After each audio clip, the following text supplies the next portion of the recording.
Bonjour tout le monde, bonjour Magali. Bonjour Christelle et bonjour tout le monde. Alors, je suis heureuse de vous avoir sur cette chaîne aujourd'hui. J'accueille Magali Barcelo. Donc, Magali, son dada, c'est, du moins, un de ses dada, c'est comment dire, les hauts, le profil, ah là là, deux Ah, il y a secondes. tellement de noms pour le dire, tu vois que c'est difficile. Alors, HPI ou haut potentiel intellectuel. Voilà, c'est dit. Ou les surdoués, ou les phylocognitifs, ou les zèbres, ou les multipotentiels, les hypersensibles aussi, qui c'est un petit peu différent, mais il y a aussi cette catégorie, les profils atypiques. Voilà. Donc,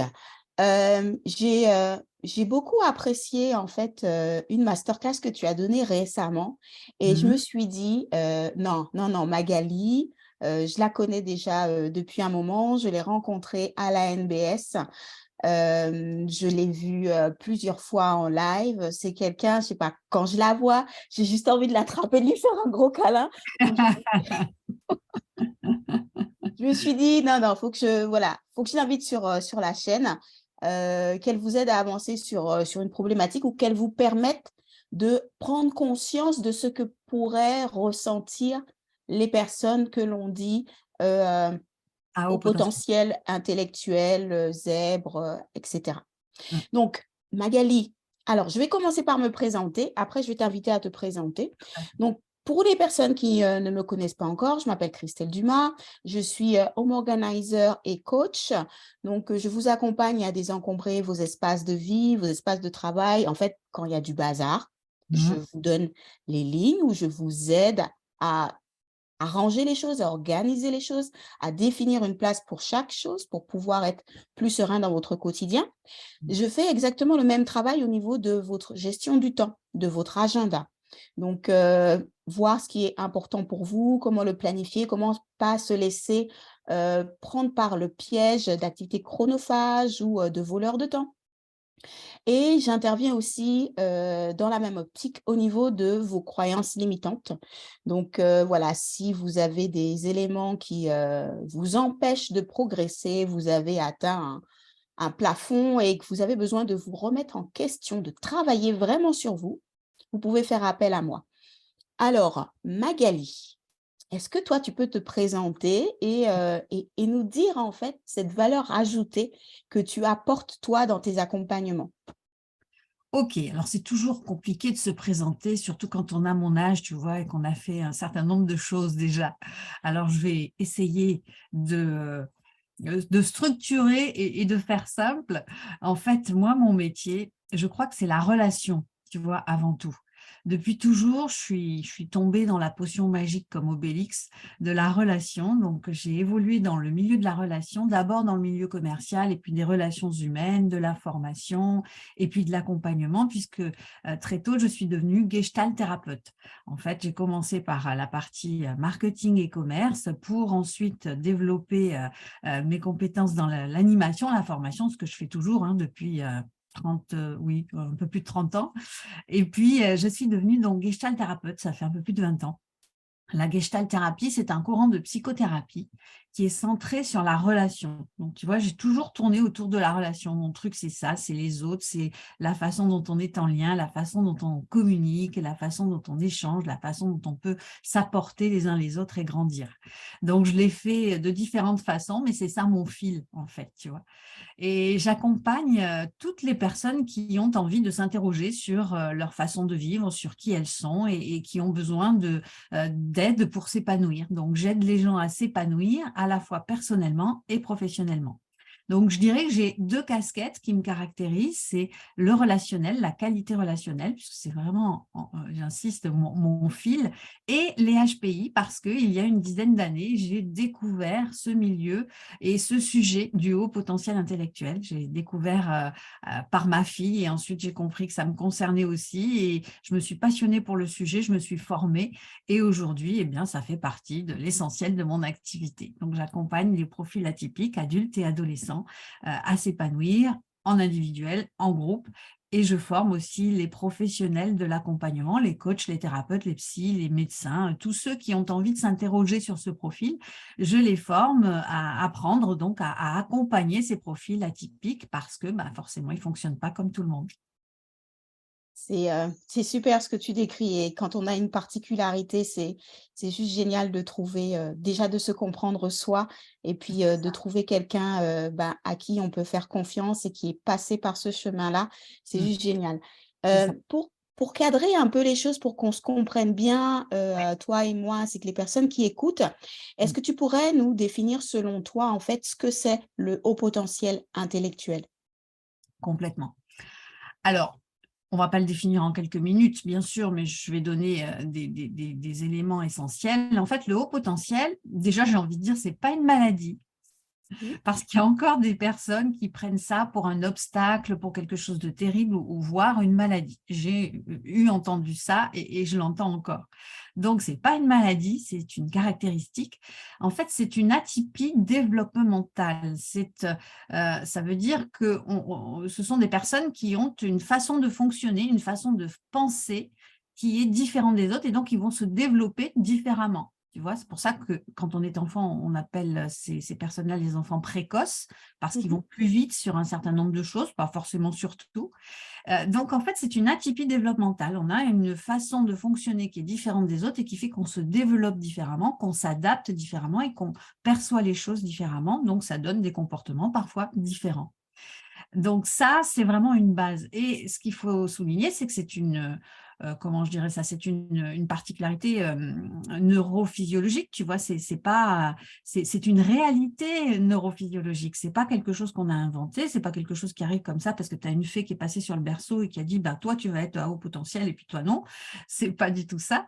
C'est une réalité neurophysiologique. Alors, sans rentrer dans les détails, c'est au niveau du cerveau, une structure un peu différente avec une amygdale qui réagit plus fort que chez les autres, hein. L'amygdale, on a tous cette amygdale qui régule nos émotions, et bien elle est particulièrement développée chez les hauts potentiels. Et puis il y a des connexions neuronales qui sont différentes avec un peu plus de, c'est la myéline, enfin bon, on ne va pas rentrer dans tout le sujet, mais il y a donc cette réalité qui fait qu'on pense plus vite et qu'on pense autrement et qu'on perçoit les choses davantage. C'est un peu comme si on avait moins de filtres que les autres.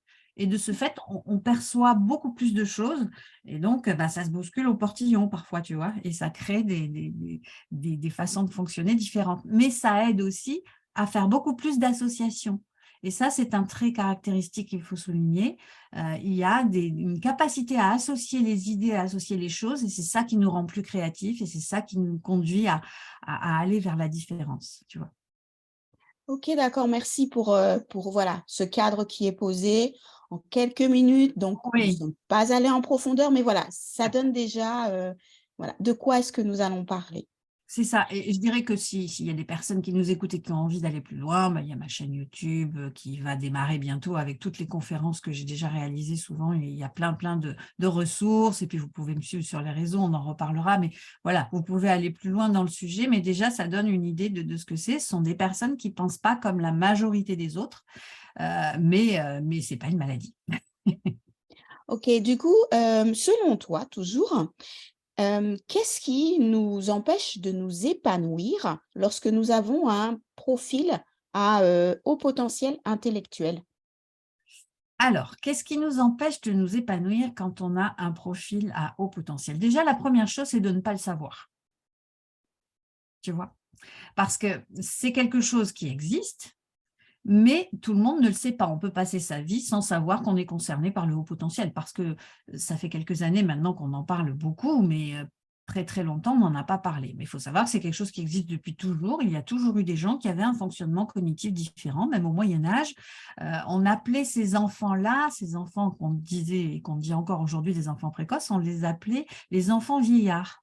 parce que en fait, ils avaient une façon de fonctionner, ils avaient une maturité, si tu veux, que tout le monde n'avait pas. Donc, ça a toujours existé, tu vois, dans les thèses et les recherches qui existent. Je regarde régulièrement des articles et des choses sur le sujet, et j'ai trouvé cet élément-là. Donc, ça a toujours existé. Bon, alors, je ne vais pas encore parler de tout l'historique, mais ça fait quelques années qu'on en parle. Mais tout le monde ne sait pas de quoi il s'agit, et il y a une méconnaissance du sujet parce qu'il y a des personnes qui ne voient pas le sujet de la meilleure façon. Tu vois, j'ai souvent des gens qui, bon, peut-être c'est pour plaisanter parfois ou c'est sympa, mais il y en a d'autres qui mettent une pique quand on publie des choses autour du haut potentiel. Il y a des gens qui disent, oh, ben, moi, je ne suis pas haut potentiel, je suis à bas potentiel. Tu vois, avec cette idée qu'il y a comme une supériorité. Et non, ce n'est pas comme ça qu'il faut prendre le sujet, tu vois. Ce n'est pas une supériorité, c'est une différence, une atypie. C'est quelque chose qui n'est pas comme la plupart des gens. Mais voilà, chacun a besoin de savoir où il se situe. Et pour ces gens-là, s'ils ne savent pas qu'ils se situent comme ça, ben, ça peut être une difficulté, donc, pour répondre à ta question. Donc, ce qui peut les empêcher de s'épanouir, c'est de ne pas savoir qu'ils ont à accueillir leurs différences, tu vois, si on ne le sait pas. Quand tu ne sais pas que tu es comme ça, bah, tu butes sur des choses, tu as des difficultés parfois, souvent dans ce domaine-là relationnel, tu as des difficultés pour avancer dans la vie, pour réaliser des choses que tu as envie de réaliser, mais en fait, tu ne sais pas pourquoi. Alors, la première barrière, c'est ça, c'est le savoir. Et le fait de le savoir, ben, ça va être intéressant parce que tu vas aller comprendre comment tu fonctionnes.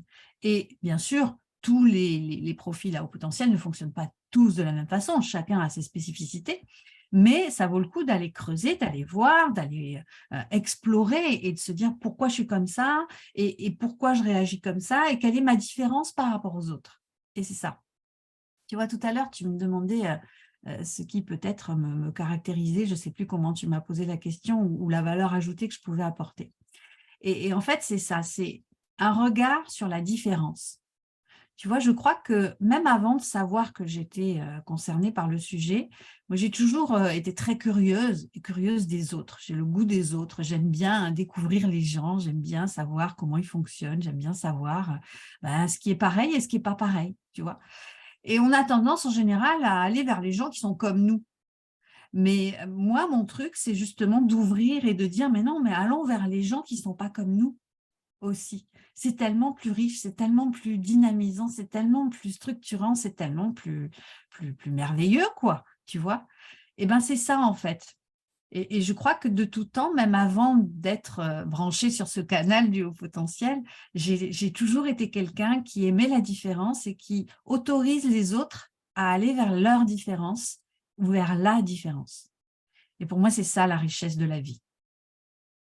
Donc, Ça me fait beaucoup sourire parce que, qui se ressemble s'assemble, ouais. Mhm, Ben, non, c'est se tromper, de fonctionner comme ça. oui. C'est se priver, en fait, de toute une richesse. La diversité, elle est juste géniale. Mais du coup, selon toi, cette singularité que l'on a lorsqu'on a un profil à haut potentiel intellectuel, comment est-ce qu'on peut le transformer en force? Alors justement, tu vois déjà, le piège, c'est de ne pas le savoir. Donc, Mmh, première chose, il faut le savoir parce que après, il y a plein de choses qui font que le syndrome de l'imposteur est très développé chez les HPI. Ils sont très perfectionnistes, alors ils ont peur de l'échec et ça peut les empêcher de s'épanouir justement s'ils ne connaissent pas leur profil. C'est pour ça que j'insiste sur le fait de connaître leur profil, savoir s'ils sont concernés et savoir de quoi il s'agit vraiment et savoir où il se situe sur cette fameuse courbe où on dit ben, je suis là ou je suis là. Et c'est pas comment dire, c'est pas un examen, c'est pas un concours, tu vois, c'est pas un diplôme qu'on obtient en allant savoir si on veut passer des tests, si on est ou si on n'est pas HPI, c'est savoir où on se situe sur la courbe et quelles sont nos spécificités, quelles sont nos forces et quels sont nos points plus fragiles. Et à partir de là, comment est-ce qu'on peut s'épanouir? Eh bien, d'abord avec le travail sur soi, bien sûr, hein. C'est ça qui va permettre de se découvrir. Et ça, ce n'est pas réservé au HPI.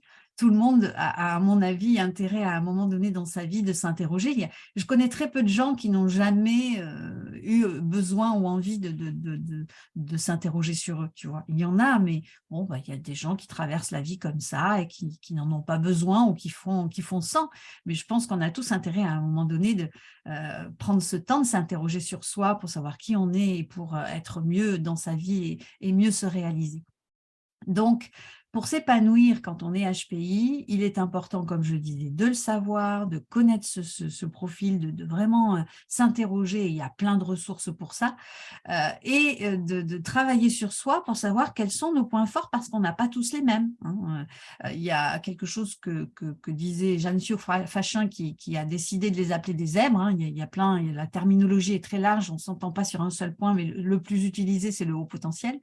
Mais Jeanne Fachin qui les a appelés les zèbres, moi ce que j'aimais bien dans sa métaphore, c'était de dire ils ont tous des rayures, mais il n'y en a pas de pareil.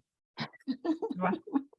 Bon, au moins avec cette image-là, on a bien compris que voilà, c'est pas une étiquette, Non, c'est vraiment vrai, quoi. Et ça, c'est un filtre en fait, tu vois. mmh, C'est un filtre à partir duquel tu peux mieux te comprendre.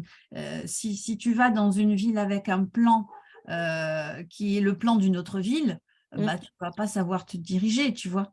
tout à Si tu fait. n'as pas la bonne notice avec un appareil hyper sophistiqué, tu ne vas pas comprendre. Donc, il faut la bonne notice ou le bon plan, le bon mode d'emploi, quoi. Mmh. Et c'est pas dans la vie de tous les jours, si on fait pas un travail sur soi, qu'on va le trouver, ce plan, cette bonne notice, hein. Bon. Complètement. Ceci est dit. Alors du coup, toi, si, voilà, je voudrais un accompagnement avec toi ou je voudrais m'intéresser un peu plus à ce que tu fais comme travail, où est-ce que je peux te trouver sur les réseaux sociaux ou bien même en présentiel, si tu as une activité en présentiel? Et pour aller plus loin, qu'est-ce que tu proposes concrètement, soit là maintenant, soit dans les prochains mois, Mhm. OK. autour du haut potentiel intellectuel? Alors, mes accompagnements, je fais de l'accompagnement individuel, mais j'en fais de moins en moins en individuel parce qu'il faut du temps pour tout faire. Mais j'ai encore des accompagnements individuels. Je fais des accompagnements en groupe. J'ai un groupe qui s'appelle Épanouissance. J'en propose assez régulièrement. Alors, le groupe Épanouissance, c'est un groupe réservé à 6 personnes maximum et où il y a donc des profils atypiques et des personnes qui soit ont passé le test, soit ont de fortes raisons de penser qu'elles sont concernées par le sujet. Et donc, pendant 3 mois, on se voit pendant 6 séances de 2h30. Et pendant ces séances, eh bien, on va échanger autour du thème du haut potentiel et autour de épanouissance. J'ai appelé ça épanouissance parce que c'est la contraction de l'épanouissement et de la puissance. Tu vois, D'accord. et la puissance qui est en nous pour s'épanouir. Mais il y a un élément que j'ai pas compris, c'est un accompagnement de En groupe ligne. en présentiel? Ah, en En ligne. ligne, Oui, j'ai d'accord. oublié de dire, je ne travaille qu'en ligne. Je fais encore quelques interventions et j'ai des projets pour refaire des événements en présentiel. Mais depuis un certain nombre d'années maintenant, j'avais commencé avant le confinement et après le confinement, bah, j'ai continué à distance. Donc, je ne travaille qu'à distance. Donc, ça, c'est officiel depuis oui, 3 ans. Donc, j'anime des groupes en ligne et j'anime aussi des formations pour les professionnels. C'est-à-dire que ces professionnels, qui sont des coachs, des psychologues, médecins, enfin tous ceux qui ont envie de s'interroger, je crois que j'en parlais tout à l'heure au début de notre entretien, ont besoin de savoir comment ça fonctionne, ces profils-là, parce qu'on ne peut pas accompagner un profil atypique totalement de la même façon que d'autres profils. Tu vois, moi qui suis gestalt thérapeute, la gestalt, c'est vraiment quelque chose qui est centré sur l'individu et la relation, comme je te disais, et qui va vraiment avoir dans ses caractéristiques quelque chose qui est, comment je te dirais ça, qui se centre vraiment sur la personne et rejoindre la personne là où elle est. Donc, on pourrait dire que la personne soit atypique ou qu'elle ne le soit pas, on fait de la même façon. Oui, OK. Mais il n'empêche que la réaction de ces profils n'est pas la même que les autres. Donc, c'est important de savoir quand même d'avoir quelques clés, tu vois, pour mieux les accompagner.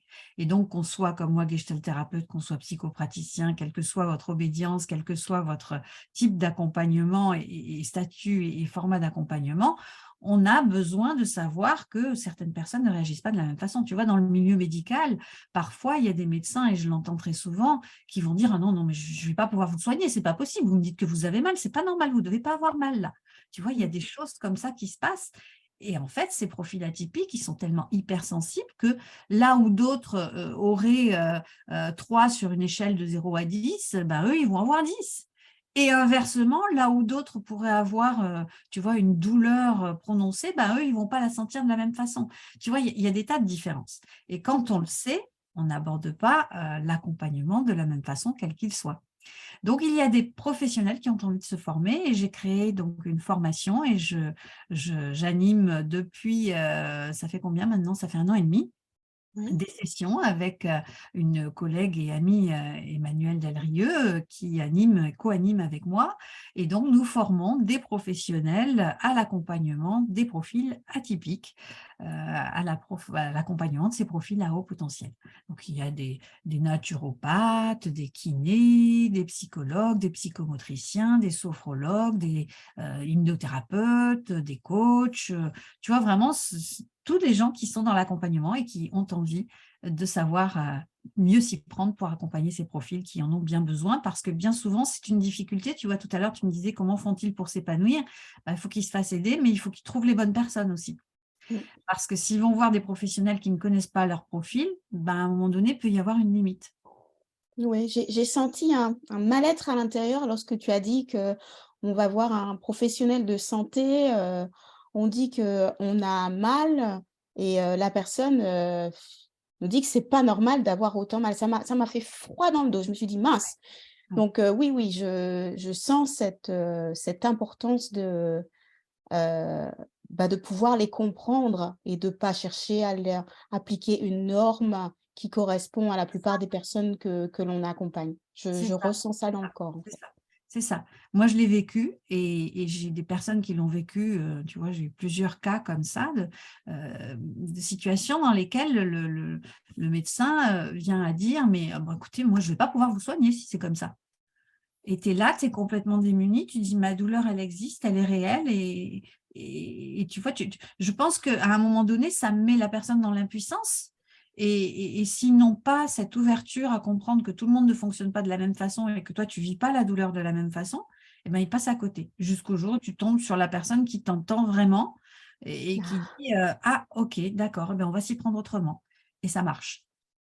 ouais, Voilà. j'ai ressenti le soulagement quand voilà, tu rencontres quelqu'un qui comprend enfin quelque chose Oui, que il tu y as en mis a, des années à heureusement, expliquer, ça heureusement. fait: «Ah ouf!» C'est ça, c'est ça, tu vois? Donc je vais récupérer, tes liens, je vais les mettre en description de la vidéo pour que, ben, les personnes qui se sentent concernées, qu'elles soient, particuliers ou bien professionnels, puissent prendre contact avec toi. Je crois que tu es présente sur LinkedIn aussi, il me semble? Oui, oui, et j'oublie de te dire que je suis en train de lancer, donc je fais des conférences assez régulièrement, hein, en ligne aussi et en présentiel. Ça continue en présentiel quand on me demande d'intervenir. J'interviens en entreprise ou pour des associations sur le sujet du haut potentiel et de la différence, bien sûr. Et j'ai une masterclass en fait que j'appelle la super classe que j'ai en préparation. Là, je suis en plein lancement puisque c'est la semaine prochaine. C'est mercredi prochain, le mercredi 23 novembre à 19 h en ligne. C'est une super classe. Donc, si vous allez voir sur mes réseaux, vous verrez l'information. Une super classe qui s'adresse donc essentiellement au HPI, mais pas que. Et c'est un sujet qui va te plaire, Christelle, puisqu'il s'agit du temps, de notre rapport au temps. Parce que les hauts OK! potentiels ont un rapport au temps très particulier. C'est souvent un levier dans tous mes accompagnements, tu vois, de travailler autour du temps et de notre façon de considérer le temps, parce qu'il y a tellement d'idées dans leur tête, ils ont une telle envie de faire des choses à différents moments que bah, parfois ça coince et que ce ne sont pas des champions de l'organisation, pas toujours en tout cas, ou ils ont un rapport particulier à l'organisation. Donc, je fais j'ai une conférence sur le sujet que j'ai déjà animé souvent, et là, je fais une super classe qui s'appelle Faire du temps son ami quand on est HPI. D'accord et c'est à quelle heure? à 19 h le mercredi 23 novembre. Donc, tu trouveras les liens et ils sont sur tous mes réseaux. Donc, c'est une super classe pendant 2 h 30. Donc, si vous êtes intéressé, vous trouverez tous les renseignements sur le lien avec le détail du contenu, comment ça se passe. Et ça va être à la fois aborder la question du temps quand on est HPI. Donc, qu'est-ce qui fait qu'on a ce rapport particulier avec le temps? Mais je l'appelle la super classe parce que ce n'est pas juste un enseignement, tu vois, c'est vraiment aller plus loin et repartir avec des clés personnalisées et de se dire, bon, ok, je repars de cette classe, qu'est-ce que je fais? Qu'est-ce que je mets en place? Moi qui suis comme ça et qui me retrouve dans certains traits ou dans tous les traits qui ont été évoqués, eh ben, quels sont les outils que je peux utiliser et quels sont ceux que je décide de mettre en place? Je repars avec un truc pratique. Donc, vous retrouvez tous les liens naturellement en bas de la vidéo. Donc, merci pour cette masterclass, non, cette super classe, ce beau cadeau. Voilà, c'est un très beau cadeau puisque les participants vont pouvoir se retrouver repartir avec des éléments concrets. J'aime bien lorsque c'est concret parce que applicable tout de suite. Oui, c'est ça. Comme ça qu'on s'en rappelle le plus. Donc, sur ce, je te remercie de ton temps, je te remercie de tous ces éclairages que tu as voilà, commencé à donner avec cette interview. Je vous invite vraiment, si vous vous sentez concerné, à vous rapprocher de Magali ou à suivre son travail sur les réseaux. Déjà, les interviews, les webinaires, toutes les vidéos que j'ai vues personnellement sont hyper riches, donc n'hésitez pas à aller regarder son travail. Oui, puis il y a le site internet aussi, bien sûr. Hein. Tu peux envoyer à toutes les personnes qui le souhaitent sur le site. Il y a beaucoup d'informations, il y a des articles. Enfin voilà, vous pouvez vous inscrire à ma newsletter aussi si vous voulez. Comme ça, vous aurez régulièrement des réflexions sur le sujet. Et puis voilà, hein, sur les réseaux, on se retrouve. D'ailleurs, c'est bien là qu'on s'est rencontrés, nous. Et je suis Tout à ravie fait. de t'avoir rencontrée, Christelle, parce que ça fait déjà un certain temps, on s'est connus par les réseaux et par une école commune d'enseignement. Et tu disais tout à l'heure que tu avais envie de me faire un hug et moi aussi, mais ce qu'on n'a pas dit, c'est qu'on a pu se faire un hug puisqu'on Ah a oui, eu oui, plusieurs fois, à chaque fois, je te sers très fort. on s'est rencontrés dans des événements en présentiel et c'était très, très bon aussi. Alors sur ce, je vous dis à bientôt pour une prochaine interview et inscrivez-vous à la masterclass, c'est juste un super cadeau. Merci de m'avoir invité et écoute, à très très bientôt. Puis merci à tous ceux qui nous écoutent et au plaisir d'échanger sur les réseaux ou en présentiel lors d'un événement. Avec grand plaisir. Bye bye. Au revoir, merci.